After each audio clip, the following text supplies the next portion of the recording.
Hey guys, this is Alex McCarthy. And I'm Matt Calgary. What's up, Grappleheads? This is Colin Kirshner. This week on episode 6 of Hitting the Ropes Wrestling Podcast, we discussed Becky Lynch and Roman Reigns both being on the cover for WWE 2K. We also discussed AEW announcing new shows in Boston and Philadelphia, Vince McMahon tearing up the Smackdown script 2 hours before they go live on air. We also talk about how Dolph Ziggler is now being paid to sit at home, allegedly, who knows? And of course, we talk about how Bray Wyatt's Fiend entrance was awesome, the King of the Ring, and so much more this week on episode 6 of Hitting the Ropes Wrestling Podcast. Welcome to Hitting the Ropes Wrestling Podcast. Cheap computer text-to-speech intros sold separately.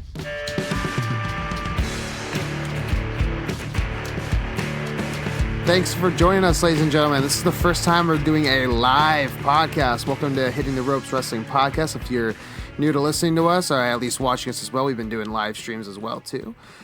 So yeah, we're going to get right into it, guys. I think the first thing we should talk about off the bat, the big news happening right now, obviously, we have the WWE 2K20 trailer drop with, of course, Becky Lynch, all of our favorite superstars in there, and, of course, Roman Reigns. So we have Becky Lynch and Roman Reigns on the cover of that. There's been a lot of mixed reactions lately. You got people who want just Becky or just Roman or both of them together work, which I can see why both of them together work. But obviously, you're going to get a lot of controversy whenever someone's on the cover of it. But it's always seemed like we've had in the 2K, series, always been one person just on the cover. But if you look at the old days, there was always maybe at least one person who was the header of the cover, but you also had other people around it. Kind of seems like something very stupid to complain about. I don't know. You got two of the biggest superstars in the company, the face of the women's division and then the face of the men's division, sharing it to maybe even boost sales for both demographics. Matt, what do you think about this? Quite honestly, I think it's just something that people are just looking to complain about for no reason at all. I'm totally fine with it. Becky, obviously well-deserved, and Roman Reigns has never been on the cover before, so it's about time that the face of the company has been on the cover, in my opinion. Yeah, I totally think agree with that. It was weird how you have Becky, obviously women's champ. She held 2 belts at once. But then you put Roman on it, who wasn't either champion at the time that they got put on. You know what I'm saying? You're leaving Seth Rollins off. Obviously, we had a little story with Rollins and Becky together as a couple, and then Kofi too. So I think there's, no matter what and who got put on it, people are going to have a problem with it because that's just how we are programmed as humans. Yeah, it's kind of weird, though, because even though they are, we didn't, besides Michael Cole bashing into our brains that they're dating each other. Just imagine if they, Rollins and Becky are on the cover and that relationship went south. that would just be kind of a weird, that would be terrible. It'd be like, you know what I mean? But that's the thing, though, is that I look at it, and at first I wasn't didn't put a bad taste in my mouth when I saw that there was 2 superstars in it. I kind of was like, it's kind of weird. You'd figure at least they would put Becky on it, but at the same time I thought about it, and if you're thinking about it from a capitalist standpoint, a business standpoint, whatever you want to call it, it's like, dude, that works out so well. You have the women's division and the men's division both in the face of, the leading pro wrestling game of the fall of the year, pretty much. So it's to me, it just kind of worked out itself. And I don't know.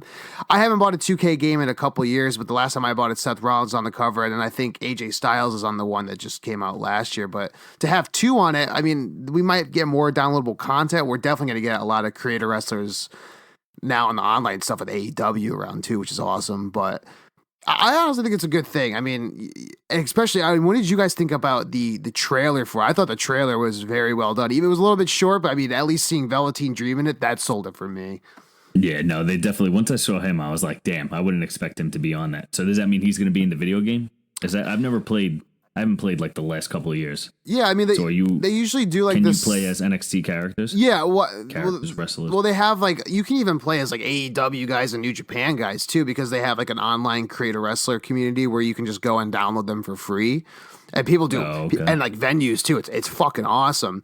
But a lot of what they'll do is with the WWE 2K stuff is they'll have some NXT people on there already loaded on there, but then it's buy the NXT pack for $10 and you get Velveteen Dream. Yeah, that's cool. Yeah, so it works out. I honestly I'm on the fence about the 2K series, but I don't know, Matt. What do you think about the trailer, and also what do you think about 2K as a company overall? trying to push the women's division at least on the cover too. I mean, I'm a huge mark for the games. I think Colin knows that. Every time a game comes out, I'm sitting there making every single one of my friends.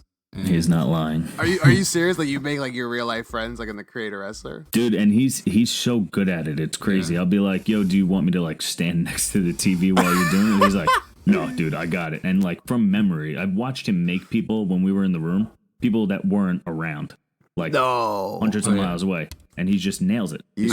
I can't make myself, but I can make Colin for sure. I could probably make you, Alex, with no issues either. I gotta see this. So I have to share my PlayStation video. I'll make a GIF of it maybe and post it on Twitter of a project coming out. It's pretty fucking funny. That'd be awesome. So yeah, I mean, what was your overall takeaway from everything on this? Do you think it's everything's a good decision, including the trailer? Or do you think it's just kind of like on the fence and people are always going to be torn about it? I mean, I'm cool with the trailer. I know people were pissed off that Hulk Hogan was on it, but I mean, he's the fucking man. So it's the Hulkster, dude. He's never going away. He's royalty. No, he's never. He's going to be involved in whatever they want him to be involved with. He'll be involved. Exactly. Yeah. Yeah, and the trailer obviously set around Becky Lynch doing her thing, and that's just obviously it's because of everything that's going on with the man and that whole craze over the last year or so. Try just moving my camera. Make it a little better. For all those there we go. Pretty viewers out there. And it's because I'm looking over there. All right, but yeah, and but you take your face away from it, though. You totally just fucked it up. We can't see your face at all. Are you intentionally blocking your face or no? Okay, there we go. Oh, wait. Yeah, it's because no, the stream has me live. It's good. Yeah, we're it good. It was FaceTime that was getting blocked. That's great. This is the unedited, uncut for our non-Patreon. He goes, we're going to be live. Hold on, let me fix my camera and just... Yeah, all right. This is so much better. Yes, now I'm not thinking about moving my camera around. But I think some of the features that they mentioned, obviously, having a woman career mode, I'm looking forward to. I know that they did not have that last time. Are you serious? I didn't even know that. The little career mode that they do, obviously it's a fictional character that they make a whole story for, but the lack of having a female role last time, or woman role, it was kind of disappointing. But obviously they put a lot of work into creating this very strict storyline that they did previously back in the day when, like, THQ was running this thing, and Here Comes the Pain, you walk in the back room, you follow those very rigid storylines, and they were fun.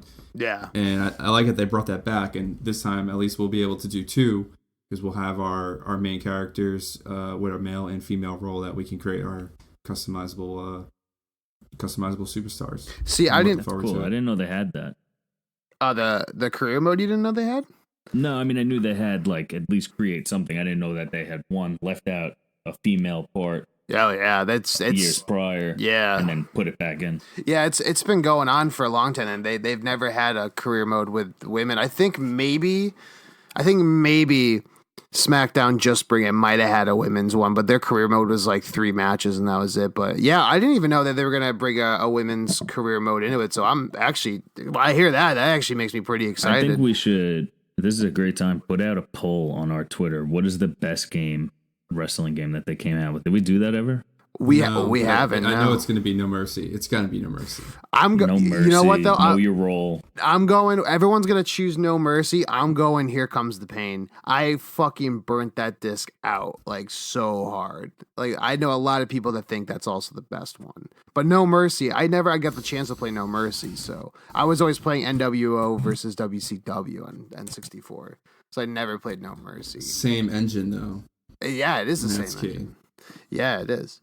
We'll put that poll out for you guys. So everyone watching right now, if you want to tweet us, what is your favorite all-time wrestling game? Is it No Mercy, Here Comes the Pain, Just Bring It, Shut Your Mouth is also, I fucking loved Shut Your Mouth. I also loved Raw versus SmackDown 2005 GM mode. Awesome. They need to bring GM mode back. I spent hours simulating matches on that, like hours and hours and hours. So definitely that. So I guess, guys, moving on to the next topic, we have All Elite Wrestling announces its first 2 shows after its debut. The first show going on in Boston, and then after that in Philadelphia. And these arenas are going to are minimum 10,000 seat arenas. I know the one in Philadelphia is where Temple basketball plays. So we heard a lot of of the AEW guys saying, and especially the executive vice presidents, if you want to call them that, which they are, say they were going to go exclusively to smaller venues at first. Big TV debut, but it seems like they're kind of writing off the sparks of what they've created with going straight into, at least for the first 3 weeks, 10,000 seat arenas. The shows for these Boston and Philly shows, go on sale this Friday at noon Eastern, from what I've heard. I know that their DC show has already sold out. You guys have tickets to that, which you'll be a part of, and I'll be reviewing at home for the production stuff. It's weird because we know that they'll eventually do like kind of stuff like at the Hammerstein Ballroom, or maybe, some stuff in the UK for TV tapings. But do you think this is a good thing? Like I said, still going off the ignited sparks that they have going on for going straight into 10,000 seats for at least the first month. I think they have to, right? I mean, you're riding so high right now. You sold out how many previous shows in a row? You got to keep that fire going. You're coming to these new cities. I say maybe it's got to be for the first couple of months to really solidify it, because I think that's what everybody's going to ride high on. All right, let's go out there. Let's go see the product. Let's go see how they can do it live. We still want to watch it on TV. See how they compete with, you got Raw, SmackDown, NXT. They're going to be going head to head with NXT too. Yeah. But I'm saying, see how they deal with the competition of products. Yeah. So I think after that, and the heat settles down and they have their steady viewers, I think that would be a good time to kind of move more, make it more intimate, because you obviously are going to sell out those Hammerstein ballrooms, and that would be, I don't know. We really got to see how it plays out. And I think a good point to make before we get Matt's hot take is there's a lot of people, you look at the few AEW shows that have been had already. A lot of these people that went to these shows flew from all over the world to go to them. Now they're going around the country to parts where these people did not have, the access to go to these certain and selected pay-per-views. So when you think about it that way, they're going to be selling out a lot of shows, whether it be 5,000 to 10,000 seat arenas, because these people haven't been able to get tickets or be in the area. Matt, let me get your hot take on this. What are you thinking? I kind of hoping they do smaller shows, to be honest. Sorry, my video is probably gone in the live stream. Oh, there it is. But I mean, if they can get bigger shows and they have no problems doing it, then what's the big deal? I mean, but kind of like Colin said, though, they gotta test the waters a little bit and see what their demographics going to be at some of these places. I know they're going to be in maybe like colleges, college arenas or something like that, something smaller, maybe not on the same level as, what they're going to sell out initially. Obviously, yeah. Where's their Boston one? Is the Boston one in TD Garden? It's not TD Garden. I'm going to have to, let me Google that real quick. I know that the Boston... I'm on it right now. You are? Okay. Agganis? I'm definitely not saying that right. Yeah, Arena. It's somewhere. It's something weird like that. But yeah, it's Agganis. Yeah, Agganis, I would say. Yeah, and I'm pretty sure, Colin, if you could check me on that real quick and look up the capacity for the arena. I believe it's a minimum 10,000 seat arena. But I think you're right, Matt. They're going to have to test the waters and test their demographics. But I think, for fans like us who are very, smart marks, hardcore fans, whatever you want to call us, it'd be cool to see, them go from 1 week to a 10,000 seat arena to, Are you ready? I am ready. The Agganis Arena is a 7,200 seat multi-purpose arena in Boston, Massachusetts. Okay. Oh, 72,000. It's on the campus of BU. Oh, okay. So they're doing some of the smaller places like a campus or whatever, which I think makes sense, right? So you do at universities which have a smaller setup. It's going to be more intimate. It's going to be fun. Tickets, they already put the prices at like a really affordable price. Yeah. I mean, just what we paid for October 2nd is nothing on what we paid for MSG. Like, I don't know, not even close. and I think we're sitting way closer at we're sitting way closer at the Capital One Arena compared to where we're sitting in MSG, and that's crazy, right? But that's also a company who's been around for so much longer. So that's true. I and that's the hope thing, that though, right? So AEW could get to that point. They got to make sure they know their demographic when it comes to what they're capable of selling. So, yeah, well, like here, right on AEW's Twitter, they got hashtag AEW Boston, October 9th. Sean Spears versus John Moxley. Tickets will start at $20. Like, kids are gonna go nuts for that. I can't wait. That's how much we're spending to go to Prison Break or whatever the hell it's called. Yeah, Prison Break this Friday. It's funny because I was looking at the ticket prices and I was like, what's the most expensive tickets for the AEW show? Because I am going to the Boston one, and it was like $90. It was like $90, and I was like, pretty much, not front row, but pretty much you're on the hard cam side for $90. I was like, dude, what? Like, this is like Vince McMahon's probably looking at this going like, well, that's not good shit. Like, it's like you can't do that. But it's funny because I think, like, not only are they appealing more to, the guys and gals of the locker room, but you look at these ticket prices and what they're doing for shows and listening to the fans. I mean, it's going to be easy to sell out these arenas because they're actually listening to the fans and giving the fans what they actually have wanted for a long time with ticket prices and all that. So I look at, a college basketball arena. I think you're right, Matt. It's not going to be hard to sell out, but they're also going to have to, try to go for those for a while to test their demographic. But honestly, I would love to see them at smaller shows too, and maybe even do like TV tapings in, Europe or Japan like WWE does at the same time. I mean, I think we can all agree that'd be pretty cool, right? Yeah, or just do all that stuff live on Bleacher Report and I'll watch it later.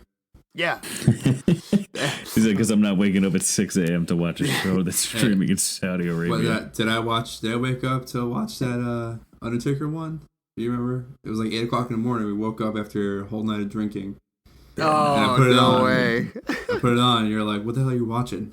I'm like, it's Undertaker and Kane versus Shawn Michaels and Triple H. And you're like, what? And then after he saw the match, he's like, don't ever fucking wake me up for that shit Don't again. ever wake me up for that again. When the first Saudi Arabia show happened, I think I woke up like super early for that. I didn't watch it at like 4 a.m, whatever the fuck it came out, but I think I like started it over while I was still live, and I was like, that Braun Strowman I was happened. in the Middle East. I couldn't watch the Greatest Royal Rumble, but I would have woken up early to watch it. But now that I know, I mean, I still probably would if I was free, if I was available. Yeah. I just wouldn't be as invested because I know that nothing's going to happen.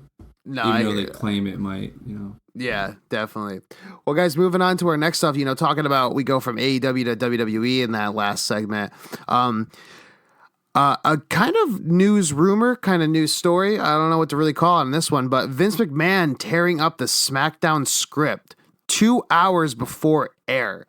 And then also to kind of add on to this, while we were watching SmackDown on our live stream, and thank you to everyone who interacted with us and watched us on our live streams this weekend. I remember there was at one point where, I don't know if I said it to definitely both of you, but I said it to one of you at first, where while the SummerSlam show was still going on, Vince McMahon still had the writers working on the show. And you know what he was definitely rewriting was the Kofi and Randy Orton ending. I think that was definitely just, what do you call it, improv. You think so? Definitely. Because that tweet came out, we all read it, and I forget what match it was during. They were still writing it. That had to be, because you heard how pissed off those fans were. Yeah, I think it was like right before. No, it wasn't before the Goldberg match, because the Goldberg match happened. Everyone liked it. I think it might have been the third or fourth match, and I read that tweet, and I was like, "Wait, what's going on?" And that's when the Kofi Orton match like started like kind of getting hyped up. Yeah, I don't know. I think they've been doing so much stuff with creative, and they're trying to work on things that I think they're probably going through a pretty stressful time with trying to please all these fans. And some weeks it's hit or miss, right? We sometimes watch Raw on Monday nights and SmackDown on Tuesday, and we text each other in the morning or later that night, and we're like, okay, that was awesome. And then we get to 1 week, like the week before SummerSlam, and we're like, that is pretty bad. actually.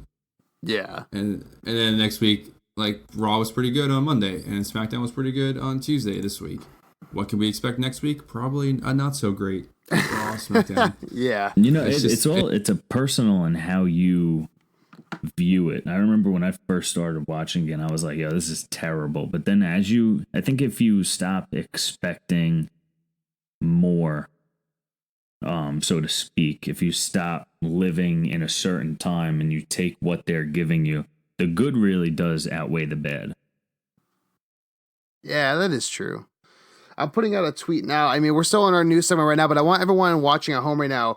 We have a segment we do, kind of like a power rankings or something along the lines of that, of our top wrestlers of the couple past weeks since we didn't have an episode last week. So right now, I want everyone watching right now to please tweet us at HTRW Podcast. Who is your top wrestler of the week, the weekend, everything?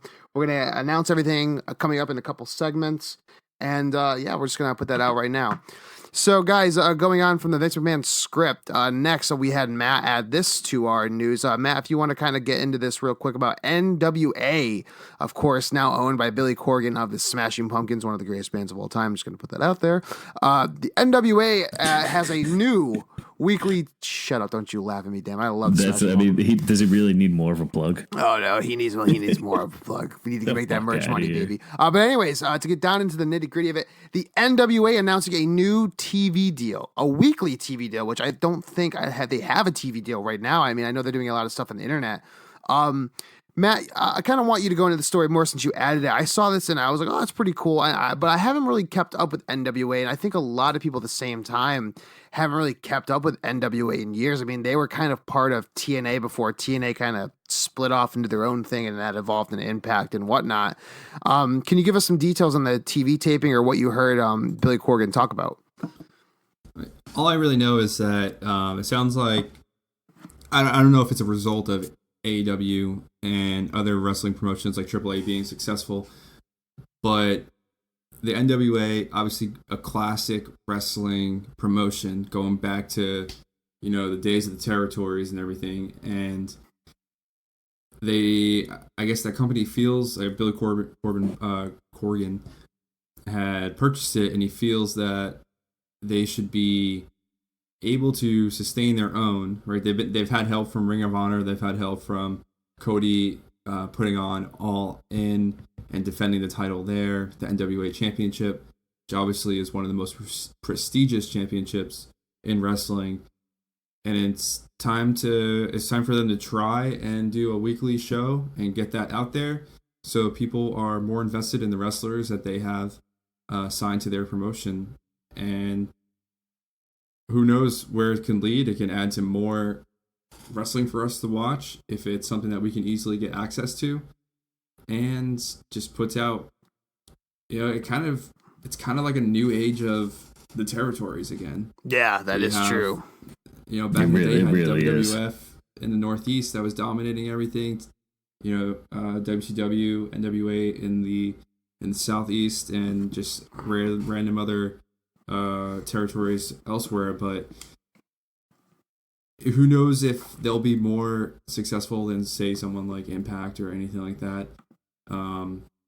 But as far as I know, Billy Corgan just really wants to make sure that they can stand on their own and show the world that they're capable of doing so. And they don't need necessarily, like, they appreciate the help from Ring of Honor, Cody, and other promotions, Impact, who have helped them in the past, you know, defend this title, but to have a home for this title and be able to defend it somewhere specifically. Yeah. And I also think at the same time, I would like to see them. I mean, I know you mentioned they kind of want to stand on their own, which I agree that they totally should, and they have to kind of rebrand themselves, if we're being honest. I think Nick Aldis was doing such a great job with the NWA Championship at the same time for, you know, the All In weekend. I mean, I loved it, and that's when I started keeping up with NWA. Excuse me. But I would hope that they would kind of work with other promotions at the same time too. I mean, we obviously know like Ring of Honor has a TV deal, AEW, WWE, these all have TV deals, but maybe see them kind of work with something like Evolve, who doesn't really have a TV deal, who only does like internet pay-per-views or something like that. I think that could kind of be like a cool collaboration on that. Yeah, but I think Evolve is too closely associated to WWE. With WWE, yeah. Oh, yeah, that's right. Shit. Especially with Austin Theory coming in, and he's going to be the one. He was at the WWE. What is it called? Performance Center today. Literally today, they posted a picture of Austin Theory there. So can I just say, let me read this. Corgan put this out. This is from WrestlingInc.com. It had a real feeling of chaos and anarchy, and I think that really sold to me as a fan, that there was an element of danger and there was an element of anything can happen, and I really want to bring that back to professional wrestling. I think the NWA is the perfect vehicle to do that, because he's going to be doing that studio audience. He's really speaking to the unpredictability of it, that it's just complete and utter chaos. They're not going to be really focused on. He said, I think in one interview I heard him say, or one of the guys behind Creative, he was on Busted Open, they interviewed him, that they're really going to try and leave it as unscripted as possible. Really let them take the wrestlers take everything into their own hands, which Bully Ray argued is actually very hard to do, because when you don't know what's going on behind the camera, you don't know where to pan to, and that's how. So, I mean, they definitely got to work on it, but because this isn't the 60s, this isn't the 70s, we're all used to a certain product by now. Yeah. So, I mean, I hope that it fucking turns out amazing, because that'll just, like you said, that'll give us more product to watch, and we're already juggling with just daily life schedules to keep up with everything that we have now. Yeah, that is true. And it's funny because I think, you look at how scripted something like WWE can be, where it's such a hit or miss. It's either it goes out of the ballpark or it's nothing. But then you kind of look at something like AEW, where they're kind of letting them, just not say whatever they want to say, but it's kind of like, write your own script and then we'll kind of go over it and see, if that's good for, our sponsors and all that. And for NWA, if they're going to try this new kind of route where it's like, it's a free, I don't want to say free for all, but kind of like go spitball out there, see what you can do, like kind of create some, create lightning in a bottle real quick. That's going to be super interesting to see, because not only are you going to see some of the people who maybe are not that well at it and kind of need a script, but you're going to see people who can strike lightning in a bottle every goddamn time. And you're going to be like, I've never heard of this person ever, but every time they open them. Fucking amazing. Yeah. It's like me with MJF. Everyone knows I'm an MJF mark now, because they're just like, go out there and insult people. And every time he goes out there, even on these indie promotions, I'm like, how the fuck does this guy come up with this on the spot? Mm-hmm. So we're going to see a lot of that in NWA. And quite frankly, now that you guys mentioned that, I'm quite excited. Colin, real quick, can you pull up that link again? Can you tell me where the TV deal is? Did they announce it yet, or did they just say they're coming up with a TV deal? I believe it's in Georgia, where it was the same place it was in the 60s and 70s. So they're really trying to, let's see, TV series soon produced from Atlanta, Georgia. They don't have a provider or what channel it'll be on, or network? Not that I'm seeing. Okay, so they might have just announced it was a TV deal. Yeah, they're probably in escrow. Yeah. But that's awesome to see. And like we said, it's kind of like right now we're kind of in this new age, old school territory thing where you're either this, you're either that. But, everyone's kind of a mix of everything, because we all want to see them intertwined. So I honestly think, like I said, it's just more wrestling for us to watch. And it creates better competition for everybody all along. So I think I can't wait for it. Guys, moving along. Do we want to keep going on with the news, or do we kind of want to break it up and maybe do the envelope? How do you guys feel about that? Let's just cover King of the Ring first, I think. Okay, we can cover King of the Ring. So as we know, Monday night on Raw, they announced the King of the Ring tournament is coming back. I, for one, am excited about this. They officially announced who will be competing in the King of the Ring tournament. If you don't mind, I'll go off the roster right now of who is competing. From the Raw roster, competing for King of the Ring, we have The Miz, Ricochet, Cedric Alexander, Samoa Joe, Drew McIntyre, Baron Corbin, Sami Zayn, Cesaro. Now, off the SmackDown roster, we have Kevin Owens, Mustafa Ali, or Ali as he's now called, Apollo Crews, Chad Gable, Elias, Andrade, Buddy Murphy, and Shelton Benjamin. Quite honestly, you look at these guys, in my opinion, who are kind of in the sort of mid-card.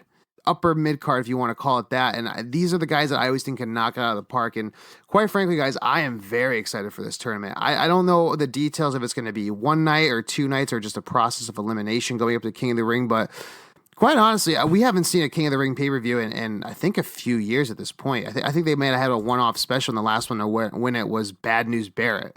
Yeah, I think 2015, I believe. Yeah, the actual pay-per-view ran from 1985 to 2002. Yeah, I remember those pay-per-views were awesome. I mean, those were kind of like the SummerSlams of the springtime.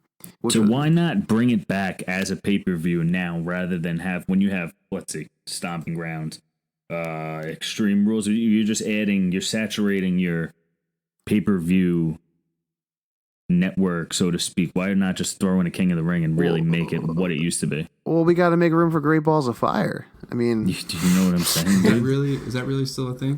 No. I think it was a one-off thing, and everyone just made fun of it so much where they were just like, "All right, we're getting rid of this." but I agree with you though, Colin, because you look at how WWE has kind of all these like, what do I want to call it? Stipulation pay-per-views. You have the Hell in a Cells, the Extreme Rules. Why not have a King of the Ring where it kind of culminates into maybe not the main event? Maybe you'll want to have the title match as the main event, but maybe have the King of the Ring winner be the semi-main event or something like that, where it kind of is a process of elimination down to maybe five to 6 guys and have them go at it in the last of the tournament, in the King of the Ring pay-per-view for sure. I think I totally agree with you on that. Matt, let me get your hot take on this. Do you think it's a good thing, bad thing, or would you maybe just not care about it at all? I mean, I definitely like the King of the Ring a lot. It was one of my favorite pay-per-views growing up watching it. And I'm looking forward to it.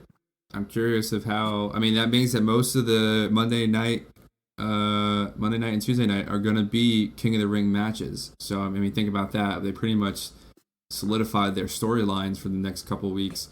If they do process of elimination and eventually maybe they crown them back at... what's the next pay-per-view? I think it's Clash of Champions? Clash Champions or Backlash or something. Yeah. Well, whatever one, but maybe that's when they're gonna crown whoever the King of the Ring is. But oh shit! So I just read this. I don't mean to cut you off, Matt, but this is fine. pretty fucking dope because we're gonna be there. Tweeted from @thegarden, that's MSG, just announced the semifinals of this year's King of the Ring tournament will take place at Madison Square Garden on the 9/9 Monday Night Raw and 9/10 SmackDown Live. Yeah, so there we go. Ooh. So it's going to continue that long. I mean, they have that's a pretty good chunk of August and a pretty good chunk of semifinals going up in there. So yeah, it's probably whatever that pay-per-view following up to that. It is. Yeah, it says right here. It's been reported the tournament finals will take place at Clash of Champions. Yeah, oh, okay. So there we go. Sweet. Now comes the tough part of us as friends. Who are we each picking to win the King of the Ring tournament off this list? I mean, I'm going Andrade. I'm going to say right now, I've been on our Twitter constantly about him recently. I'm going with him. I think about this. He's had this push for months now. I mean, I think they're just going to give it to him hands off the bat for sure. Colin, who are you thinking? I'm going Buddy Murphy. I told you guys that before we went live. Right. Kid really surprised me. I remember when I was watching the other day when Roman first went in and really smacked him around in the locker room. I was like, who the hell is this guy? And I think it was you, Alex. You're like, you don't know who fucking Buddy Murphy is? Yeah, like, I was about to say, I like, don't you don't who know. he is. Oh man, he put his show at in Australia that they had for the Cruiserweight title. Go watch that on the network. It's amazing, dude. Just him. What was it last night? Right, last night on SmackDown. Yeah, him against and Roman Reigns. Dude, I was like, holy shit, that kid really surprised me. He was just coming out striking like an MMA fighter. I felt like I was watching a UFC fucking main event. I was like, holy shit, this kid is sick. Throwing out the flying knees. And to show that he could hang in the ring with such a big superstar, really like one of the faces of WWE's product. I think that was pretty sick, dude. So Yeah. I really hope they continue to push him. Solid choice for sure. And Matt, who you thinking, man? Who you got? I got Drew McIntyre for this one. I think that they've been making him come out and look really tough pretty much every week. And obviously him and Cedric Alexander, I'd be really upset if they make him fight in the first round and all of a sudden Cedric wins and Drew McIntyre is out. And then it's kind of like, what have you been doing with Drew McIntyre since you called him up from NXT? This guy was the NXT champion at one point. You know, he was in Evolve, doing great. And he comes back to WWE as a different character. And it's just, I think that this is his time and his leeway into doing something bigger and maybe using that king, every king in the ring, they boast about that they're the king in the ring, and now they can use that to get to that Universal Championship that I think that he deserves. So way overdue for. Let me ask you this: if him and Cedric Alexander went out of the first round, Cedric wins. What if they took McIntyre and pushed him to go for the Universal title instead? Would you be upset about that still, or would you be like, that's where he needs to go? I think that's where he needs to go. Yeah. I mean, there's a lot of people. I put a tweet out the other day, and there's some other people I really want to start going for that Universal title. That's AJ Styles. So I don't care if he drops that U.S. title to somebody else or dual champion like Seth Rollins was at one point. Oh, yeah. Samoa Joe. Bobby Lashley when he gets back from his injury. There's some individuals, Braun Strowman, you can give it to him just once in a while. I think it's time you start building up some of these credible people to have this championship. And, Seth Rollins, he can have it forever, however long. And obviously Brock Lesnar is one of the longest reigning ones right now and probably has the most reigns at this point. But, yeah, give Brock Lesnar a break if you want, I guess. I mean, he always gets a break, but I mean, not that he didn't do phenomenal at SummerSlam and leading up to it. He's been way more active than he has in the past, but I want to see some of these other individuals, and maybe Brock Lesnar comes back when Bobby Lashley has that championship, and now Bobby Lashley versus Brock Lesnar is a very credible fight. Both MMA guys, both big, both can hold their own in the octagon and in the ring. Yeah. And that kind of, Bobby Lashley can win or Brock Lesnar can win, and it just makes it more interesting. And obviously Drew McIntyre is a bigger feller too, so he can come in there and what? You said feller. I was thinking I'm sorry. I love I didn't mean to ruin the whole take you just did because that was amazing. I was really thinking of Red Dead Redemption as I was saying it. When we were to those guys. Hey there, feller. That's the proper way I think to say it. It's not fella. Hey, all right. Bunch of big fellers narrating there. Now. But I think it's time that you see more individuals have that title, and I don't think it's necessarily a bad thing if it jumps around from person to person in the next next year and a half or so. Yeah. Why do we have to have these reigns that are over close to a year, 150 days, like half a year? Like, why does it have to be that long? Why don't you have them? Yeah. Why don't you have them defend it every 30 days at a pay-per-view? New person. If they lose, that's it. They don't get another one. Like Baron Corbin doesn't get 3 shots in a row when there's a bunch of other people in the back who are well deserving of that same title. And they, they're doing their part day in, day out, house shows, etc. I think it's time to let it jump around a little bit and add some of these names that we associate with these really great wrestlers to have that championship at least once. Yeah, no, I totally agree with you on that. And I think you look at all of our picks that we just did, it's one of the things where they could each lose in maybe the first round or second round or whatever. They could still be pushed to a title or a certain different direction where they're booked really well. And I think that's what, we're starting to see with this is it's I don't want to say this is kind of like the not the cruiserweight, kind of like the 24/7 title where it's like everyone gets a chance or something. But they're definitely taking these guys of they are the mid to upper card where these guys these are all transitional guys where if they're just pushed a little bit, these are all main event players. So I think this tournament is, not only good for us as fans to get, some more matches, new cool stipulations, an old pay-per-view back, but it's also good for these guys to showcase that, I am a main event player and I do deserve this title. So I think it's really cool about that. Absolutely. So if would you guys want to break it up now a little bit and finish the rest of the news after I do the envelope segment? What are you guys thinking? Because I know a couple people have been tweeting about it. Fuck yeah, let's do it. I gotta get my game back, dude. Oh yeah, I was gonna say you're the one. All right, so for those who don't know or those who do know, let me reiterate. This is a game called Name That Dead Guy in the Envelope. I believe it's from a radio station called BAB? Is that what it is, Colin? It's the radio station is WBAB. And the guys who did it were Roger and JP. It was on their early morning show. So what I do basically in this game, or whoever the host is of this game, is we give 3 clues of who this deceased wrestler is.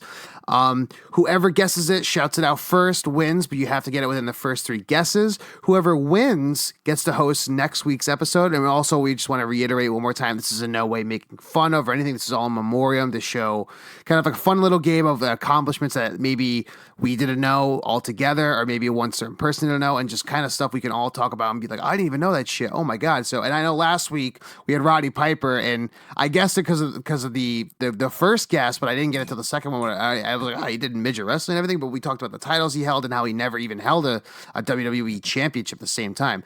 So here we go with the game, guys. So I'm going to give you your 3 clues, starting with the first one. Now, this person developed a persona named Justice and fought with his friend Steve Borden. Steve Borden, also known later in WCW as Sting, where they then formed a tag team in the late 80s as well.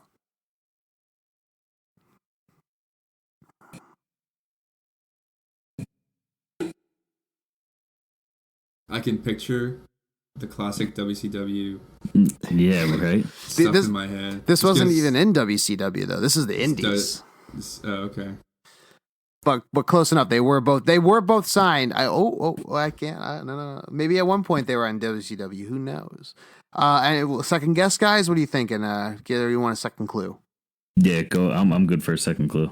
In 1987, he was originally supposed to be a homegrown American talent for New Japan Pro Wrestling, but then went another route and signed with the WWF. Therefore, New Japan decided to make their homegrown talent Vader. Make their homegrown talent who? Vader. Vader became the replacement for this person in New Japan. So this person was supposed to go to New Japan, but instead signed with the WWF in 1987. That's his first time in the WWF. Yes, 1987.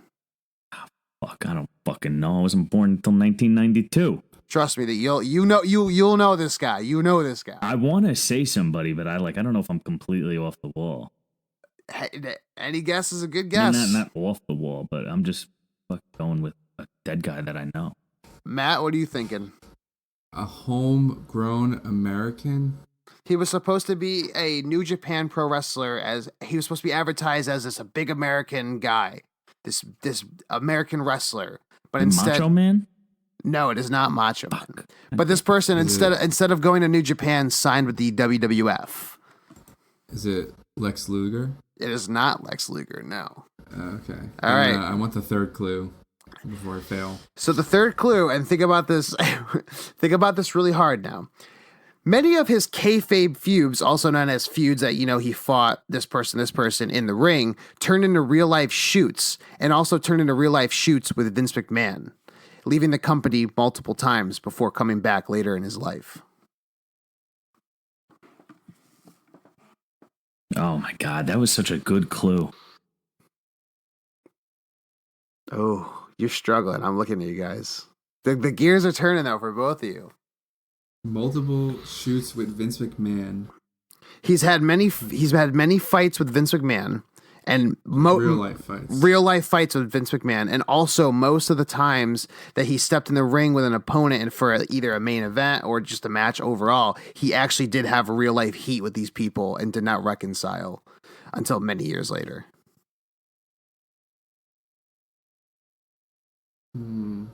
Fuck, dude, I have no idea. Oh, you're gonna hate me when I say who it is, because you're like, fuck, why did I guess that guy? So, I'm thinking of like an early 90s wrestler. 80s, 90s. Just think of 80s, 90s. Someone who left WWF. Yep. Came back. Left. Came back. Supposed to go to Japan, and he was a fucking tag team partner with Sting. Is that what you said? Yeah. Yes. But the thing is that he was not. He was a tag team partner with Sting in the Indies, and then New Japan wanted to sign him. But instead of going to New Japan, he said, "I'm going to go to WWF for developmental there." And that was in '87. And that was in '87, and then a year or two later is when he actually started getting big, like very big in WWF. Fuck. Can you give me the year he died? Don't do that. I'm breaking my own rules. No, you got your 3 clues. You said no right off the bat. I've even gone in depth with these clues too. No, I've added a little you bit can't more. be mad. I'm persuasive. I just want my fucking title back. The whole All-American thing kind of like gets me. All American. It's not Kurt Angle, bro. Chill out. It's not Kurt Angle. I'm thinking of people who were homegrown, big American guy. His persona really wasn't so much about America, but that's what he was in the Indies. That instead he said, "I don't want to be that and go to New Japan. I'm going to go to the WWF developmental instead." And he became very big in WWF. I'm going to give you guys 30 seconds right now. I have no idea, so I tap out. Tap out, Matt. You tapping out, or you taking one more guess? Is it Dusty Rhodes? It is not Dusty Rhodes, and that's gonna have to be your last guess, guys, ladies and gentlemen. The dead guy in the envelope is none other than the Ultimate Warrior. Oh my god! You know, I was thinking about that too with the fucking makeup. That's why I was thinking of like WCW Sting. Yep. Yeah. I should have thought about WWF Sting with the makeup and. So true fact, the Ultimate Warrior got all of his inspiration from Sting being in WCW the 80s, whether that become makeup. They were also bodybuilders together before any of this happened. So a cool fact is the Ultimate Warrior was supposed to be this professional bodybuilder for the Arnold Schwarzenegger kind of classic kind of deal. And Sting said to him, he said, no, don't do that. Come be a professional wrestler with me. They traveled up and down the roads together in one single car, going from territory to territory to territory before New Japan Pro Wrestling took interest in him. They said, we want to make you kind of our homegrown American talent. Instead, he said, no, I got this deal with WWF. I want to kind of do the WrestleMania thing. I would love to perform there. So instead, New Japan with Big Van Vader. Later in life, he would have feuds with, the Hulk Hogan, about his biggest one. Roddy Piper was another huge one. He left the company on very bad bridges. I mean, you look at some of the documentaries these guys put out on Ultimate Warrior and made rumors that he was dead. I mean, I remember when I was a kid, I thought the Ultimate Warrior was dead, but that was because, the internet was around, but it was just a rumor because he hadn't been around. But his biggest shoot ever and his biggest feud ever was definitely with Vince McMahon about how he was, had to do jobs once in a while for people. He held Vince McMahon up in a SummerSlam in his office for $500,000 and said, "Pay me now or I walk out." Vince paid him and then expired his contract the next day. It wouldn't be many years later when he came back for the Hall of Fame in 2014 for WrestleMania 30 that he reconciled everything. Goes on Raw the next night for one last promo to say, "The Warrior lives forever. I've reconciled everything. I'm so glad to be back in the WWE universe." The night after Raw, he dies. Get the fuck out of here. Holy shit. Yeah, that's why when you said, "Give me when he died," I was like, I can't because one of you will get it right away. I would have got it. I wouldn't have just because I wasn't watching then, but holy shit, dude. I got to give you props because I started the game. And I think you just continued it great, dude. Oh, I've upped the ante for sure. But next week, maybe I'll make it a little bit easier. But I don't know. That was pretty easy. I even went in depth with the clues. But I think next week I'm gonna do an Attitude Era. I'm gonna go Attitude Era theme. If it were easy, it would have been he wore makeup, and I would have been like, fucking Ultimate Warrior. That's why that's why that's easy. I wasn't gonna put the makeup one in, but I was like, you know what? I'll throw kind of the Sting element in there because they might kind of get it. That was good. No, that was good. That was good. That was good shit, as you like to say. That was good shit. All right, so moving on, we have 2 more quick news stories to talk about before we go to our power rankings. Then, of course, we always wrap up with our reviews of the week. So Roman Reigns signing a new multi-year contract. Guys, if you would mind looking that up real quick, I believe it's a 5-year deal. He's also said in this interview that he kind of also wants to kind of wrap up his full-time career within this multi-year contract.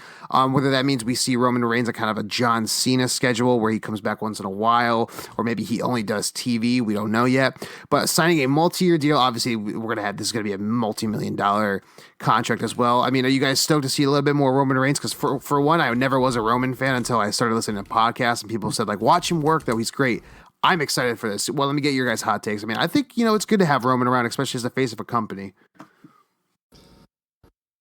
I mean, I think he's definitely is a homegrown WWE guy, and I don't see him going anywhere at all besides WWE. Kind of just like The Undertaker and John Cena. Like, Those guys are just not going anywhere. Like kind of like a loyalist. Oh yeah, 100%. I mean, even The Rock, right? I mean, Rock's his family, and his whole family is all these Samoans. Everybody. Yeah. The Usos, Nia Jax, Tamina. Who else? There was somebody else. So I think his like brother or his cousin was also a jobber on one episode of Raw or something like that. Yeah. Forgot about He that. was. Colin, let me get your hot take on this. You excited to see a little bit more Roman, or are you kind of like about it? What do you think? I mean, I think it's a good thing. I'm never going to go against them not having who they have as their face of the company, I guess is the best way to put it. What I don't want to see them do, which I don't know if they've done in the past, because I'm not going to keep saying it, but I haven't watched in a long time. I don't want him to be somebody who's just given the championship and just push him as the face of the company, because kind of what Matt was saying before and what Kevin Owens is trying to say every single week, that there is so much talent in there. You can utilize Roman in different storylines like they're doing now with someone trying to kill him. I think if you keep that going and keep him utilized and stuff like that, putting other people over, he can do so much good for so many people. Like I spoke before, look at what he did for Buddy Murphy. People are really riding high on him now. So if you keep putting him in, like I don't know about you guys, I'm stoked to see when what happens next week on SmackDown with Daniel Bryan and Rowan saying they have the real culprit. You don't need to. You can keep him around, keep Roman around. He doesn't need to be going for the belt and, like Matt said, long, ridiculous reigns with reigns. That's kind of stupid. But no pun intended. Yeah. No, I completely agree with that, and I also think it's kind of cool to see Roman in a storyline where there's no title on the line. Exactly. That's what I'm saying. It's refreshing. This is one of the most interesting storylines they have going on right now. Yeah, absolutely. Especially, it's also involving Daniel Bryan and this new Rowan character we still haven't fully understood. So yeah, most definitely. Who knows where it's going to go. And then real quick to add on to this story, Roman Reigns, they asked him to comment on AEW and his thoughts on it, and he said, quote, "I think Rollins is being generous in calling them competition. I don't want to get too deep into this." Kind of like a little bit of heat thrown there, a little bit of shade. But obviously, these homegrown guys and especially these top guys, they have kind of, the carte blanche to kind of say, okay, the top guys are the revival. So be careful what you're talking about. I would not until they go to... Those are the top guys. No, what is it? No flips, just fists, baby. All day. But I think this is, just kind of a side note there about the AEW comment, because we never really had Roman kind of comment on anything along the news lines of the AEW kind of roster and everything, or just AEW in general. So that was kind of a quick side note on that.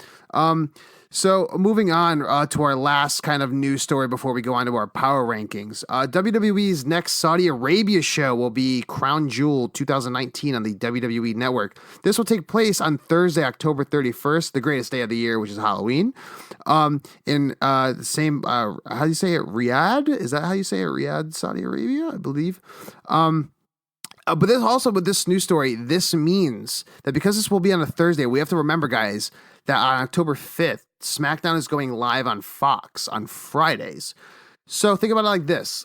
On this Thursday, after the show is over, a lot of, or the majority, or all of the SmackDown roster, maybe even some guys from Raw for the wild card, will have to, not the women, only Roman Reigns and Samoa Joe, will have to fly from the Saudi Arabia show directly back to the East Coast of America on an overnight flight the minute the show is over to get back for the Friday night live on Fox. Reports are also saying that a lot of the roster, especially for being on Halloween, where most of their house shows are the best house shows of the year, are very upset by this. My hot take, I would be fucking furious if I had to fly back to America from Saudi Arabia right after a huge show and then get ready to do it the minute I wake up on that plane. No, fuck that. Matt, your hot take on that, because I think you would feel the same way, maybe? No? I don't like the Saudi Arabia plan. I don't like the Saudi Arabia contract. I don't understand the point of, besides money, Yeah. But Bro, you don't want to see Big Show versus The Undertaker versus Kane in a triple threat? Are you kidding me? No, I saw it 15 years ago. I don't need to see it again. Just have Big Show right. come out like fucking crowd surfing on that casket down that huge ramp. That'd be great. They just break the ring and the fucking show ends. Like it's the first match though. All right, everyone go home. I agree with Matt. I think it's just it's a money grab, and I wouldn't have a problem with it if you don't promote it as the next WrestleMania, the greatest thing. What are they going to do this time? A 60, 70 man Battle Royale, Royal Rumble, the greatest? Come on, get the fuck out of here. It's literally like me playing a Royal Rumble on Shuffle, random characters on WWE 2K. Like, who's going to come out?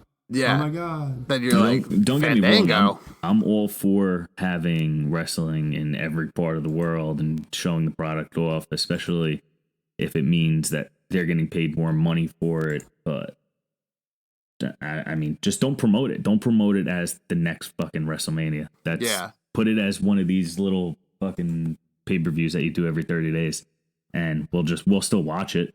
But we're not going to be like, oh my God, this is going to be the greatest thing since fucking sliced bread. And then it's just terrible because you make them wrestle in 150-degree weather. Well, it will be, having been there in October or in that time frame in the Middle East, it's really not that bad during those seasons. It's just the summer is like, it's brutal. Yeah. I think it was the last show that they did there. It was like 110 degrees, even at nighttime. Or at least 100 degrees plus around there. I mean, I can't imagine performing. I can't even. They could just fight on the fucking Strip of Vegas if that's what they're going for. They got an outside show at the Strip of Vegas. It'd be sick. I'd go to it. It'd be 100 degrees at midnight, and that'd be the same thing. Yeah, exactly. No, I'm not trying to be an idiot, but I don't know. I think we're all in agreement of like, this is just fucking stupid. I mean, it's one thing to kind of do a network special, and that's cool. But to promote as the next big thing, but also not only that, but have it in Saudi Arabia where you just have this blood money contract. It's like, dude, like no one wants to see this shit anymore. Like, look at what happened the last time when you had Goldberg and Undertaker. It's like, dude, like we just don't want to see this shit anymore. You know? So moving on, we have two more quick news stories that we've had added. On Monday, prior to Raw, Dolph Ziggler approached Vince McMahon to thank him about, the whole weekend, setting him up with Goldberg. However, it was then that Vince told Dolph he could not let him out of his deal in his contract, and that he would rather him to just pay him to stay at home. Matt, you add this story in. I think it's a very good story to add in. What is your take on this? Because I know you're a big Dolph Ziggler guy. I also read into this earlier before you talk about this, is that Vince McMahon said he wasn't allowed to no more do his comedy shows or his other kind of music stuff at the same time. So you adding the story must, obviously have some significance to you being a big Dolph fan. What is your hot take on this? Yeah, so going back to Dolph Ziggler earlier this year, I don't know if you remember, he kind of went on a hiatus, right? He was gone for a little bit. I don't know if it was early last year or late last year or early this year, but during that time he went on a hiatus, and he showed up at the Royal Rumble. So it had to be early in the morning, early in like January. But he showed up at the Royal Rumble, and that was like the last time we saw him. And he was gone until he attacked Kofi Kingston at that Smackdown in Providence. I think it was in May or so. So he's gone for a couple months. Then he showed up. I was in the crowd. I was there. I was excited. Dolph Ziggler, my boy, came back. But I know that he just wanted to take a hiatus. He wanted some time off, which makes sense, right? So if you work a good portion of a year, you're probably exhausted. You travel all the time. You're doing this comedy thing on the side that is another one of your passions. On top of that, you're working out every single day. You're flying place to place, going to perform in front of people on Tuesdays or Mondays, whatever show you're assigned to. And then also you're doing house shows on top of that. So I can understand why he won a hiatus.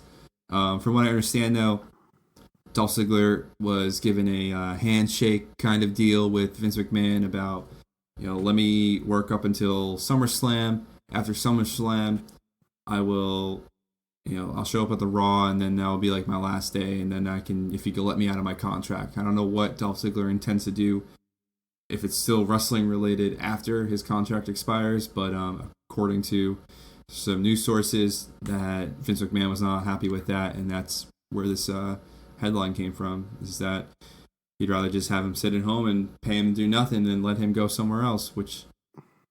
I mean, it seems to kind of be the case with a lot of these guys that want to get out of their contracts at the same time. I mean, do you look at Luke Harper's doing the same thing? Ty Dillinger had to do the same thing. Cody Rhodes had to do even the same thing at the same time when he left a couple years ago. So, I mean, who knows where Dolph goes from this? I could definitely see him more in the entertainment aspect of stuff rather than wrestling. Maybe kind of, a few indie shows there, maybe an AEW pay-per-view. But quite honestly, I think it's kind of good for Dolph overall to take a break. I know personally, I love him as a performer. Like I've been saying to you guys, like the way I'm just getting kind of sick of him. He's kind of my Shane McMahon at this point. It's kind of like, all right, I need a break from him. I see you kind of looking. Yeah, that's brutal, bro. That rumor has it that Matt is actually the biggest Dolph Ziggler fan in the world. Rumor has you it. just compared him to Shane O'Mac. Dude, I mean, Shane is the best in the world. So I mean, come on. The next time we all get together, Matt's gonna beat your ass this Friday. Do you see the video of the kid? I gotta get my teeth kicked in Poughkeepsie. The actual, they just added a new. I'm sorry, Matt. They added a new match to NEW this week. Matt versus Alex for their opinion on Dolph. I'd be great. They showed this kid answering questions in Toronto, and it was like their nicknames or whatever. They got to the best in the world, and the kid's like Shane McMahon, and you hear the whole crowd just so mad because they wanted him to say CM Punk so bad. No, there was one video where they asked that and the kid was like, CM Punk? I think there was one video where like that. I don't know, man. It's just, I'm just getting sick of Dolph, dude. Every time he comes on, I mean, I know like when he comes on at pay-per-view, we're doing a live stream, like you guys are like, all right, cool, Dolph's on. I'm just like. Well, I'll throw it out there. Nobody sells a spear better than him. I'll get it. No, but what I say though, I love him as a performer. It's him, his character, and his writing wise, where he's in every single storyline that you're expecting somebody else. And I'm like, dude, come on, give me somebody else. But that's just me. That's just my opinion. Would you have rathered him come out and somehow fight or sabotage or what do you call it? Assault Shawn Michaels at TakeOver? Or would you rather have seen him in his spot against Goldberg? Oh, Goldberg, 100%. Yeah. Not knowing what Goldberg entailed. Well, like I was saying to you guys, I thought Ziggler was gonna take that. No one knew what was gonna happen in that match, but I would take the Goldberg one any day, just for the fact of like that would, dude, how the fuck do you sell like that? Yeah, like that was just broken in half. That was just amazing, and then he's tougher than a $2 and we're here. Moving on to our last news story that was a terrible joke. Why the fuck did I say that? It's an inside joke for anybody. No one's gonna get that, but one day we will be sued for that. Just know that. My ass is gonna be in a fucking jail cell for making fun of a Brit. All right, so moving on to our last news story before we go to our quick power rankings and our reviews. From what we've heard, Bray Wyatt was not shown on WWE TV this week, even though a lot of people, and myself included, wanted to see that, to follow up on The Fiend debuting at the SummerSlam pay-per-view, because the WWE wants his character to be special and for it to feel like you never know when he's going to strike next. Now, my quick hot take on this, and I'll let you guys take over. I wanted to see The Fiend. I was hoping, I was waiting. But then you kind of think about it and you don't know when he's going to strike next. Love it. Keep it that way.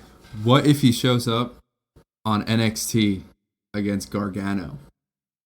I can't see that happening, but that would be fucking amazing. Any spot you put him in, it's going to be fucking great. I heard this kid called in. Matt's teasing me with that idea. Holy shit. But you don't know where he's going to show up. So if he shows up all across different platforms, and next thing you know, he's taking out all these people. He took out Finn Balor, takes out Gargano, takes out someone on Raw, keeps going. Like, oh god, that would be the best way to utilize him, right? But who would he go against in NXT though? If he's going to go against anybody, he's not really going against anybody. I know, but I'm just trying to kill him.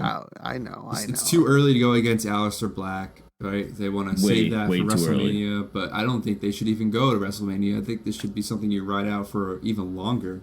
Well, let me say what I was going to say before. This kid called in to bust it open on Monday while I was driving to work, and they let him talk for like a minute and a half. It was a great call. And he said what he thinks The Fiend is in our day and age should be what The Undertaker was. Whether that be an unbeaten streak at WrestleMania, which he can't have. But I'm saying utilizing him to just really stalk out his prey, so to speak, and just annihilating everybody. I think that would be great. Yeah, I totally agree with that, 100%. I mean, it's one of the things. I think I get what you're saying about, even just like an undisputed streak. It's like kind of set him up for kind of a storyline like that. Like give him something that no one has taken away from him, and then build that up to maybe an underdog story or something along those lines. But make it a long, long storyline. Yeah, where he's just end with Aleister Black.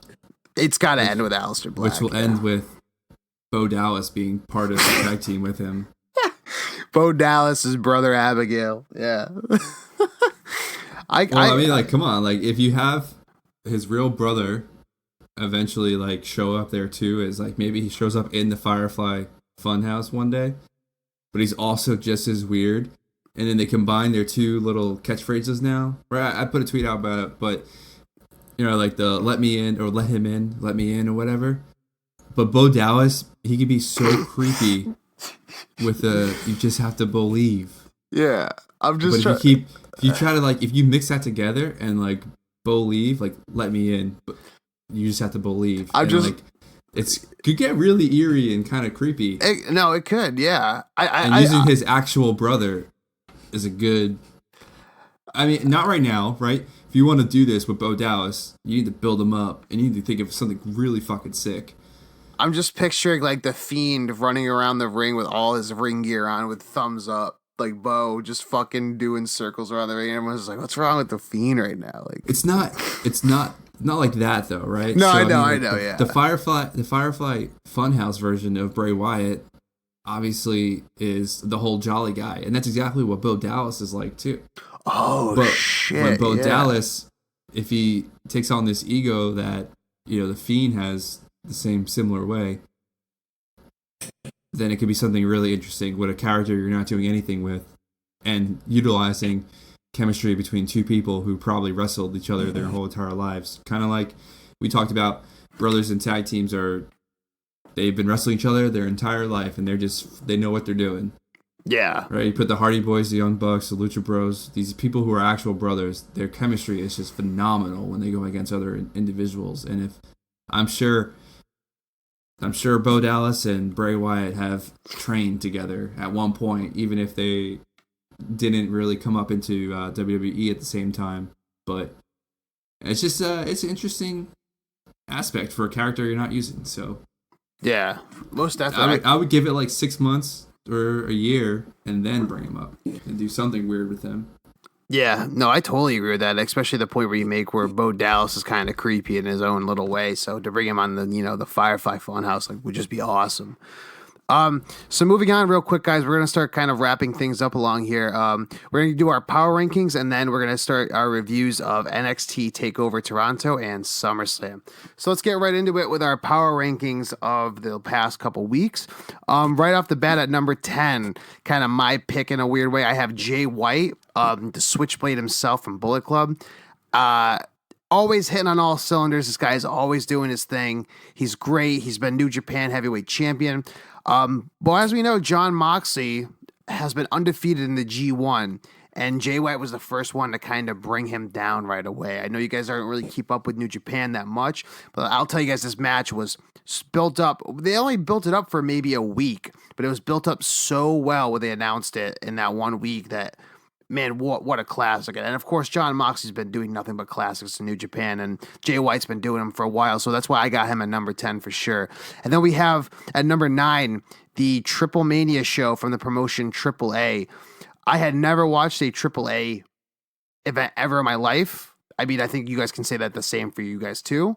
And I kind of text you guys like, hey, this kind of show's on Twitch for free. It's kind of their WrestleMania. We should check it out. And I know we were all enjoying the living shit out of it. This was just awesome. I mean, Colin, I know you were kind of at one point, we were like, I can't believe I'm about to watch Cain Velasquez in a wrestling match. Like, what is this? Once I got out of work and I saw that you guys had already started the card, I was like, what the hell is this? And what are they doing? And as soon as I got my stream up, and we were all kind of like texting each other at the same time and watching it all at the same time, I was like, this is pretty fucking sick. Like, this is awesome. They did such a good job with that from the Young Bucks and Kenny versus the Lucha Bros and the Laredo Kid. Obviously, we've seen it in AEW, and they've never fucking disappoint. No, not at all. I mean, I think my match of the night was definitely the women's match. That was just awesome to see. And the Lucha Bros just had a classic. But then that last match was weirdly awesome. I mean, Matt, what was your whole take on the show as well? I mean, I know I kind of was texting you while Colin was at work, like, you got to check this out. It's just like going to be awesome. And I think I can speak for you when you say you enjoyed it as well, or if not more. Yeah, I definitely enjoyed it, and a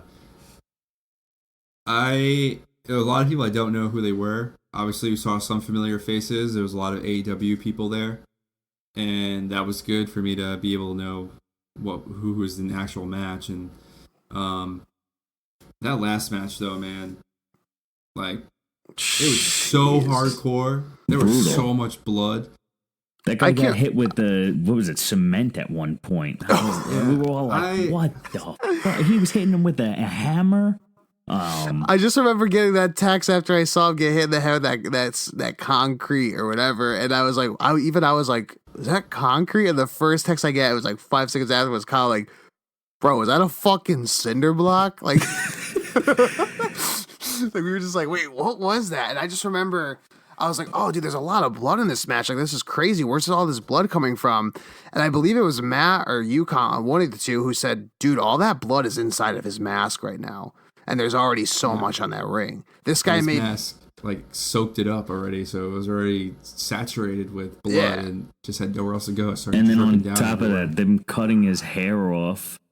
It was a hair match, hair versus mask match, and it was the guy's retirement show. I mean, fucking awesome. It was weird because, if you're a regular watcher of Lucha Libre, that's kind of like the norm of what they do. But for us new American fans, we're just like, this is fucking awesome, but what the fuck is happening right now? Like, we were just so like, I don't know. Goes to Mexico City. Yeah, it wasn't like we were confused, but not in a bad way. We were just like kind of in awe of like, what is this? Like, this is so cool and new and fresh, and this is something you don't get to see every day in pro wrestling in America. So overall, it's got to be in the top 10 for sure. I mean, there's certain wrestlers we kind of put on the rankings for it earlier. We kind of debated about it. I mean, Tessa Blanchard taken, and in that one ladder spot. I mean, can we talk about that one botch that happened where that girl just slammed down? Oh my God. We all texted each other. It was like what he said before 5 seconds would go by, and we all said the same thing. Oh my God, that girl just died, or something else. It was insane. And then taken away on the stretcher right away. Mm-hmm. It just a great overall show. Going on to number 8, we have Kevin Owens, of course, defeating Shane McMahon this past weekend in SummerSlam, and kind of his promos have all been nothing but great lately, in my opinion. I mean, we have our ups and downs on SmackDown, and it kind of sucks he's working with Shane McMahon because we're all kind of sick of that, but he's been hitting on all cylinders when he comes to his promos. I mean, this guy is just, I see you smiling, you liking the catchphrase, you liking the catchphrase. I can't wait. Our first shirt has to be firing on all cylinders. for our one Patreon supporter, which will probably be like my mom or something like that. And that will cost $35.99, just in case you guys were wondering. But that'll cost $35.99 plus shipping. But yeah, I mean, this guy's been just doing great promos, and of course his ring work is always great. Matt, what do you think about? I know you wanted to put Kevin Owens on as well. I mean, what is your kind of hot take on him coming up from lately?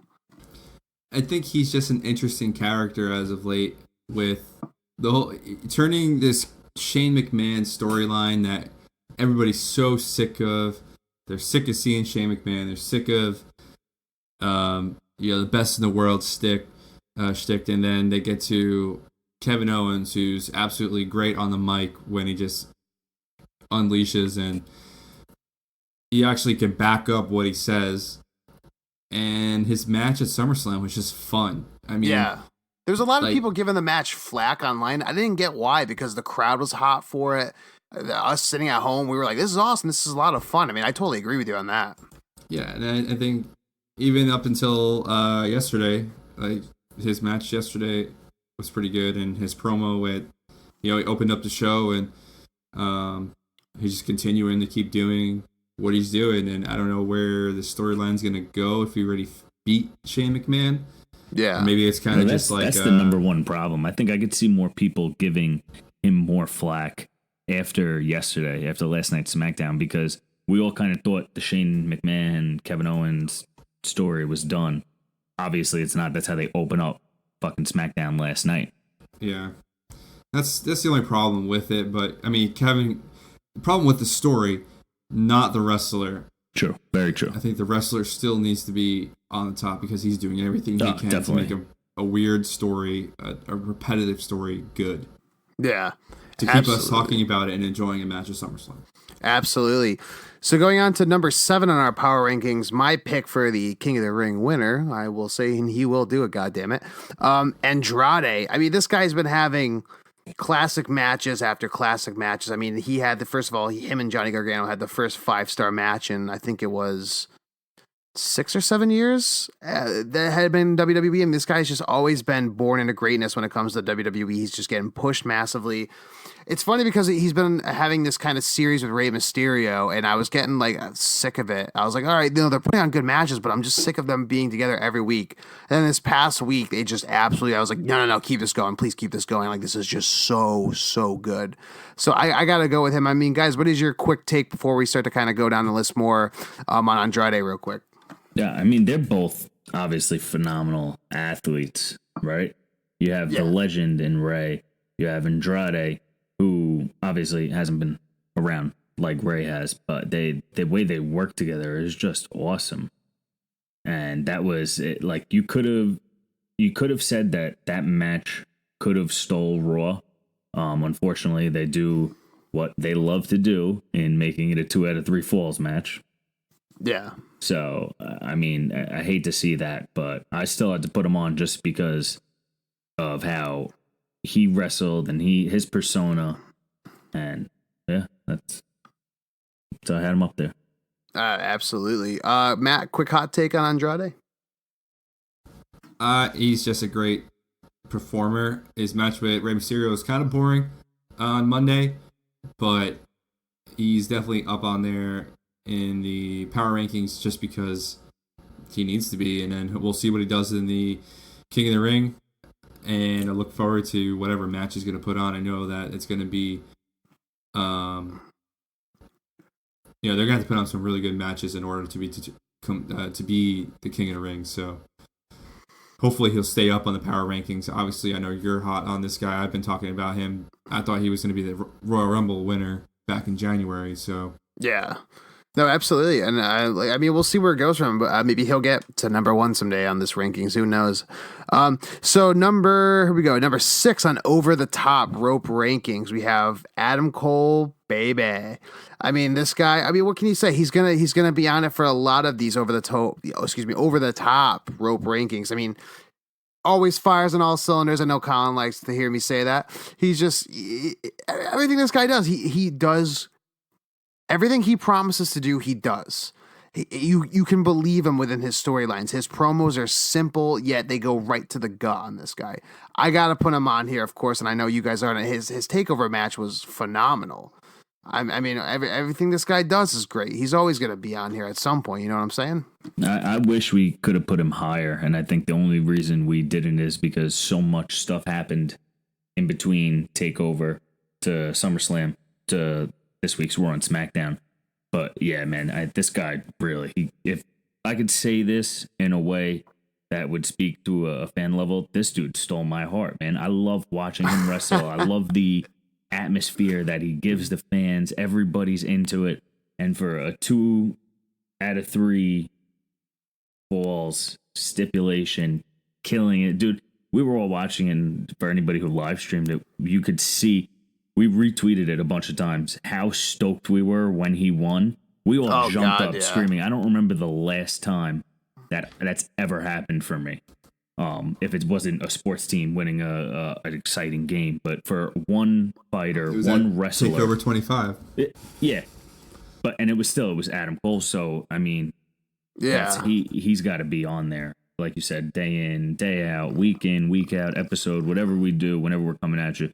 know that we are very behind Undisputed Era and Adam Cole.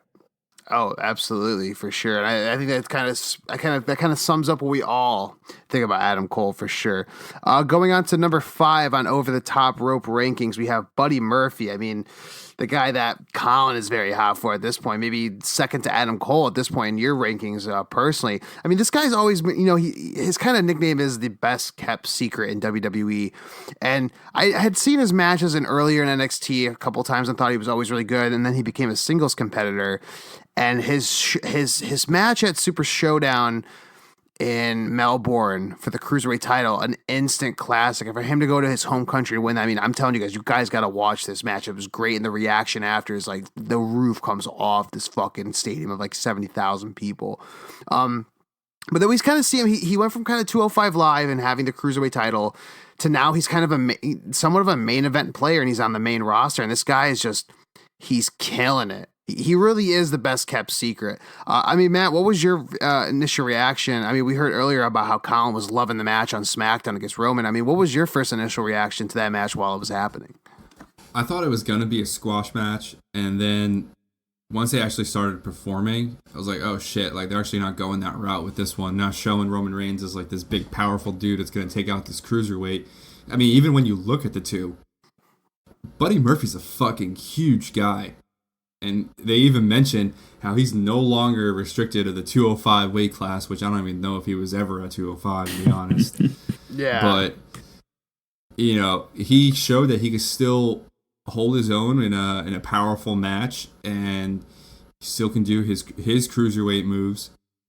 And it was a fun match. Kickouts at 2. There were almost 3 counts, and like the performance they just did together. I hope that Buddy Murphy gets more time to be something bigger on the roster than just, a cruiserweight. And maybe this is that, the next, or what do they call him? The next breakout. Well, yeah, like, he's that secret or whatever his phrase is. Best kept secret in WWE. Best kept secret. He said that on SmackDown in May, and we still haven't really seen anything progress from that. But maybe they're just building that storyline now and keep going with it, and who knows what it's going to lead to. But if he keeps up the performance like he did in the ring with Roman Reigns, with other bigger individuals in SmackDown or on Raw, whatever he's going to face, then he's got a great future ahead of him. So. Yeah, absolutely.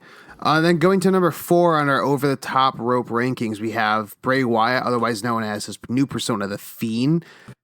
Guys, I think in my opinion, the greatest re-debut, the greatest entrance at the same time ever since at least Kane, but maybe ever in this company's promotions. I mean, I remember when he was walking down the ring, and not only the symbolism with the lantern and everything and the lighting. I remember, I think it was Colin who said, I can't wait for them to turn the lights on so people can say this is awesome. And I was like, yeah, it's going to be so cool. And they start chanting that. And what do they chant instead right off the bat? Holy shit, holy shit. And that kind of energy, and they pan to Finn Balor, you could just feel the stiffness in that air of everyone going like, holy shit, this is so great. And not only that, he had some new movesets in there and everything. I mean, that one spot where he looked like he was kind of twisting Finn's neck that's been all over the place, that was brutal to see. And I think, quite honestly, I mean, I don't know what you guys think, but I think he's not going to be on our rankings a lot because they kind of want to save him for, you never know when he's going to come up next and kind of save him for special occasions. But I think it's safe to say, guys, and let me get your hot takes on this after, he's going to be on this whenever he shows up, this rankings, that is. That's 100%. Whenever he shows up, just know that week, whenever we do what we do, he will be on there because I think, like I said before and earlier, we're always so used to waiting for WWE creative to fail. So this aspect of re-debuting The Fiend, they did not fail. They hit that out of the ballpark. They sailed to the moon. I don't think anybody could have wrote that better themselves. I don't know one person who was upset with his re-debut, from the song to the smoke, the lights. I mean, everything they did just solidified him as a character and how actually scary and terrifying he can be. Yeah. No, absolutely. I mean, it's one of the things where people think, like, "Oh, how could have that been better?" There's no possible way. It would have been either they hit the perfect threshold of it, and it would have just been overkill or overproduced or something. It was just the perfect. It was lightning in a bottle, the perfect moment, the perfect time, just everything all together for sure. They didn't make Finn Balor look weak either. No. He came back at one point and almost could have took the match away. Yeah, but he did. Yeah. So obviously, we know Finn Balor was first Universal Champion, so he obviously can hold his own. It's just maybe that's another match you maybe want to save for a couple years from now. The Demon versus the Fiend. Yeah, absolutely. Which maybe will end in a draw. I don't know. You don't want to see any of those guys have their. I want it to be a first blood match. How would that happen, though? I mean, that was the joke. It would never happen. Remember when Kane and Stone Cold? No. It's 11:47 at night, and I have work in 5 hours, so I'm a little tired.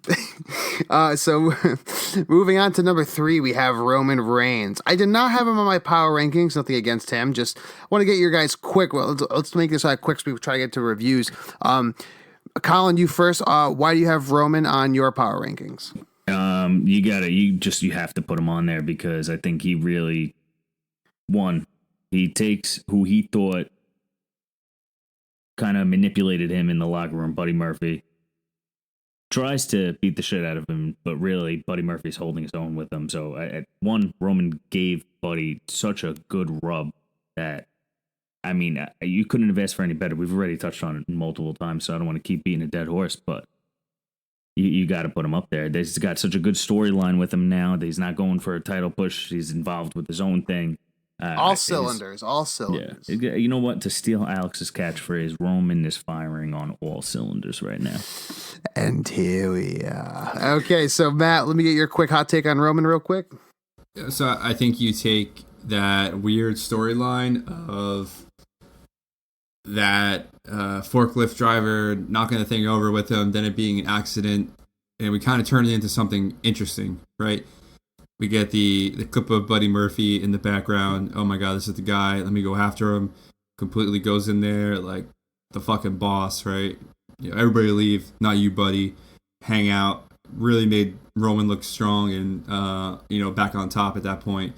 And then getting hit by the car. It's just selling everything really good. Yeah. Oh, absolutely. And the match they had on Tuesday last night was phenomenal. So that's why I want to keep him up in the top 3 of the power rankings. It's just overall, he's been proven that he's a great performer. So yeah. No, absolutely. And then, of course, we have number 2, Sasha Banks, re-debuting at the Fallout for SummerSlam. In my opinion, the greatest women's heel turn of all time. Everyone was tweeting at me about Trish Stratus at WrestleMania 20. I was watching that same WrestleMania, and that was a shock to me as a kid. But this, as an adult, shocked me. I mean, her coming out when Natty's talking about her dead father, and she's going to get back at Becky Lynch. And Sasha comes out in this very babyface persona and just goes full heel.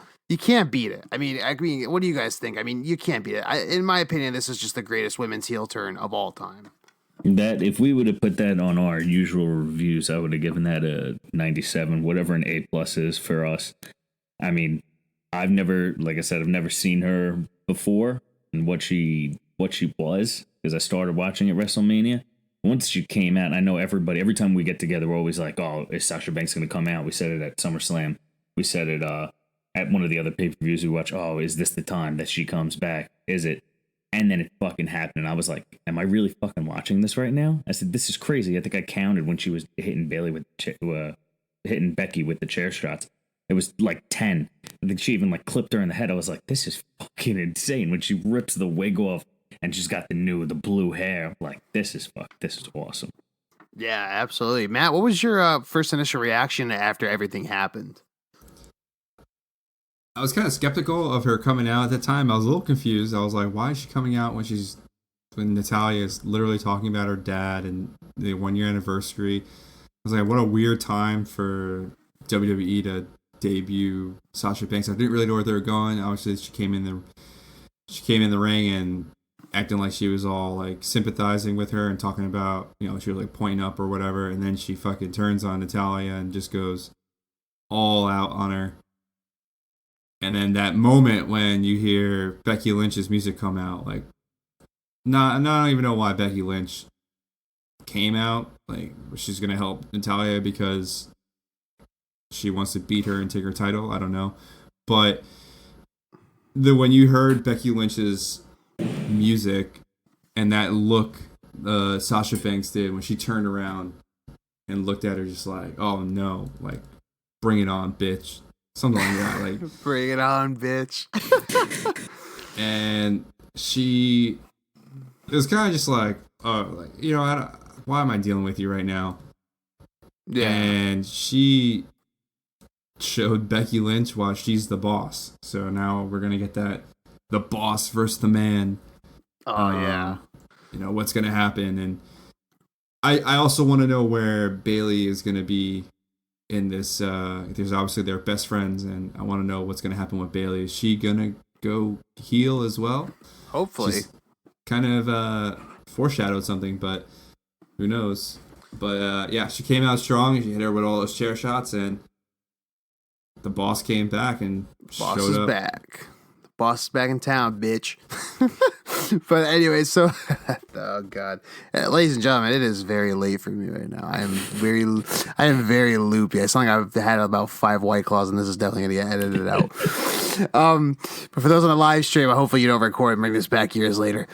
So number 1 in our rankings this week, we have Seth Rollins. I mean, overcoming the Beast incarnate Brock Lesnar. I mean, going right out of the gate for him and not even taking a lot of damage. Him mostly just going right for the gut and everything like that. I mean, guys, I didn't have him on my rankings and nothing against him at the same time, but Matt, I know you're very big on Seth Rollins this week, and Colin, you as well. I mean, what was your first initial reaction when you saw him with that first first suplex, and he just counted it right away at SummerSlam? During SummerSlam, I was very skeptical of who was going to win that match. I predicted that Brock Lesnar would win. Did not happen. And as it kept going through the night, I'm like, there hasn't been a single title change, which made me realize that Seth Rollins was going to win. And I think me and Colin, we kind of were like, yeah, we definitely predicted that one wrong.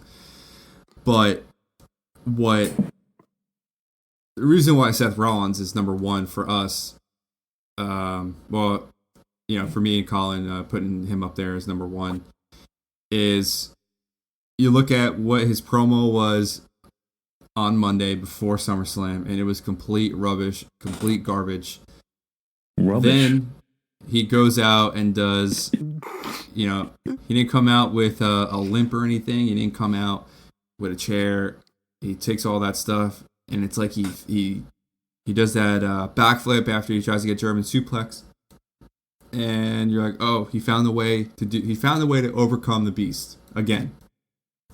Last time it was, you hit the nail on the head right there. He found a way to overcome the Beast, and it was, how many times did you hear, if it was us, if it was people on the radio, if it was people on social media saying they were just sick of his reign as champion. Some people hated when Brock won it.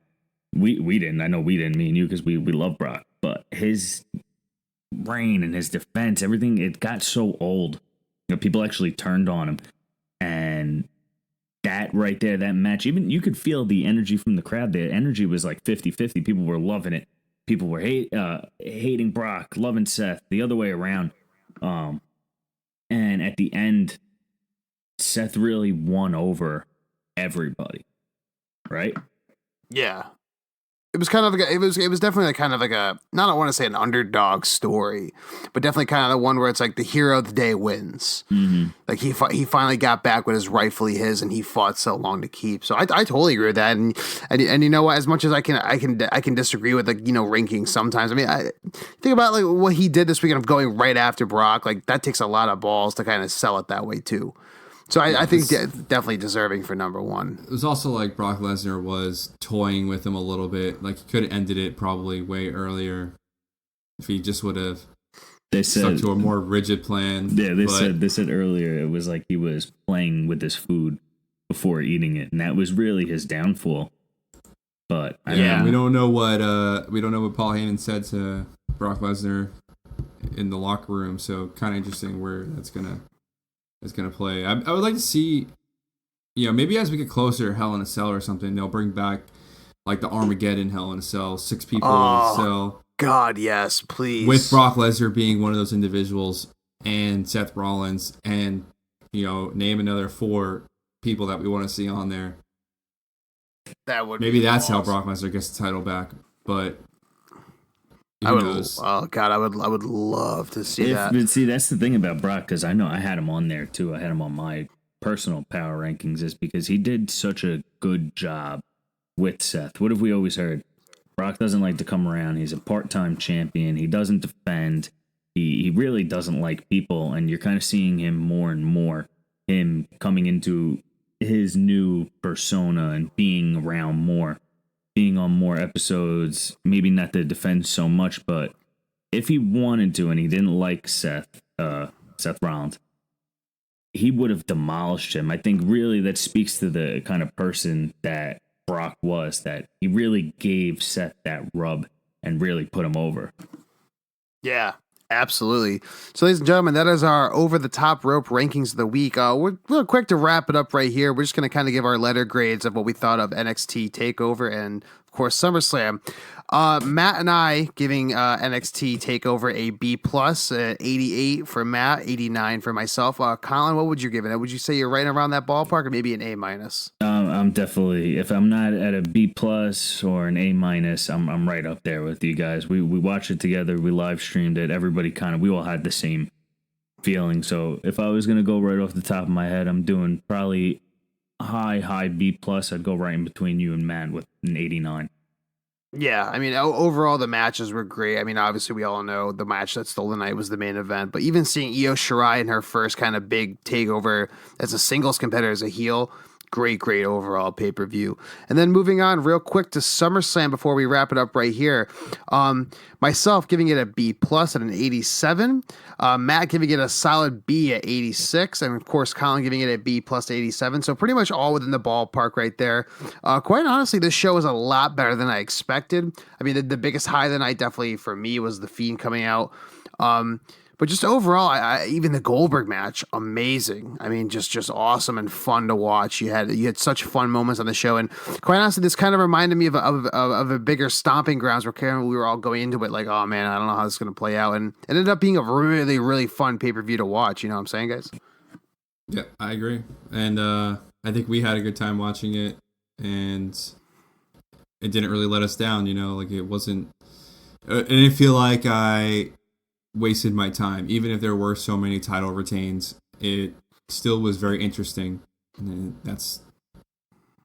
absolutely Definitely. That's we said that multiple times. We were like, oh man, I hope this isn't a letdown. I hope TakeOver's going to smoke them. TakeOver's going to be so much better. They're not going to. TakeOver did. I mean, let's be honest. But still, we weren't as disappointed if we were watching like a Stomping Grounds or. I wasn't disappointed at all with SummerSlam. It was just fun start to finish. Yeah.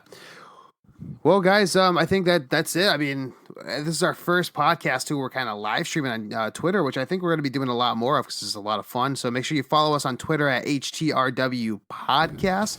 You can follow myself. Bedtime. What's that? Bedtime, you say? Yeah. Yeah, for all of us, for sure. It is midnight here on the East Coast. You can follow me personally at Couple of Tatoes. That's TAYTOS on Instagram and Twitter. Colin, you want to plug your stuff real quick? Yeah, if you go on our Twitter, I think mine is in there. It's project with a bunch of underscores, as well as my Instagram's project 2 underscores Colin. And And yeah, I think that's really all you need to know. I don't want you guys following me on Snapchat, you weirdos. You weirdos. Matt, plug your stuff, man. I am found at Yo Cali for pretty much every single social media platform, including PSN. We can't forget PSN. So for if all you the wanna grapple challenge heads me- everywhere. Yeah, if you want to challenge me on WWE 2K, that's where you got to find me. Yeah, you fucking grapple heads. We'll meet you there. Plug. Well, ladies and gentlemen, I want to thank you for listening to this week's episode 6 of Hitting the Ropes Wrestling Podcast. We will be next week, and we will also be reviewing a special show for Northeast Wrestling this Friday. We'll be in Poughkeepsie, New York, so if you're there, come and say hi to us. The main event, John Moxley versus Pentagon Jr. It's going to be awesome. We have a lot of other matches lined up for that show, including a lot of the AEW roster and NEW roster. So we will be reviewing that for sure. And we want to thank everyone. Matt just sent me a funny picture on my phone of the APA, and I don't. Ladies and gentlemen, we're gonna. Alex is at a loss for words, so I think for all three of us, thank you guys for checking out all our content this weekend. We had the live streams, we had fucking reviews, we had everything and more. Just so much, especially everybody on Twitter. I mean, the interactions we've been having on Twitter. I mean, my phone's just been, the battery's been draining so quick from all you guys interacting with us. We had 2,000 votes on one of the polls. Yeah, I mean, so anybody at Twitter listening, you better fucking accept that, and we want that blue check. We're getting verified, son. Yeah, motherfuckers. Yeah, 1,232 votes so far with 5 days left on my favorite commentator poll. But let's wrap it up. We're wrapping it up, ladies and gentlemen. We'll see you in episode 7. Of course, a review of NEW's Prison Break coming this Friday from Poughkeepsie, New York. Thanks again, and we'll see you then.